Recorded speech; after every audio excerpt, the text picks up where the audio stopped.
Hi mga sis, another day, another mini vlogs. Human naman ako washing ang mga decolor, ari napunta sa mga white nga mga t-shirt. First washing pa ni siya, maong hugaw sa jud kaayo, pero ikaduhaon ko ni siya og washing kay para puti jud kaayo siya. Pero usay kung gamay ra ang mga white, ako ayun ni siyang i-hand wash. Og dili nakapanghay-hay nako. Ganahan jud ko magbutang og anyel sa white nga mga t-shirt kay super puti jud kayo ang labas. Dali ra man sa dinuon ni mauga karon kay grabe kay kainit. Pag human akog laban ni abot tayo ng parcel nga akong gi-order. Kay gikapoy man sad ko ang ako na lang paris ang akong ipa-unbox. Naglalis pa mi diha sa ko ang paris kay nagtuod jud ko nga dili mao ni ang akong gi-order kay mura gamay ra man gud ni ang box din sa akong gi-order kay dako man gud to. Amo na lang sad gi-videohan kay kung dili mao pwede ra man sad namo ipabalik. Maayo gani kay sakto ra pud jud ang niabot. Kay kapoy na sad budbaya kayo kung i-refund pa nimog balik. Og in fairness ha, wala jud pud taon siya defect. Og ganahan sad pud ko sa iyang quality kay lig-on ra man sad pud.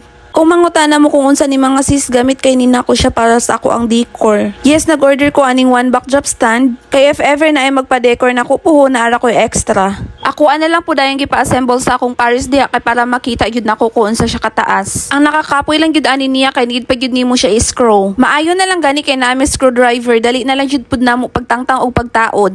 Yes mga sis, gamit kay ni ninyo labid nang naamong i-screw diha, dali na lang jud para ninyo. If ganahan mo order ani ang link na sa comment section. Og dili hapit na mahuman og assemble ang akong paris. If ganahan sad mo order aning stand backdrop, ang link ako arang ibutang sa comment section. Og finally nahuman ra jud niya assemble og mauna ni siya ang result. Nice ra jud kaayo og lig-on ra pud. Og dili na lang kutob mga sis, see you on my next video. Bye.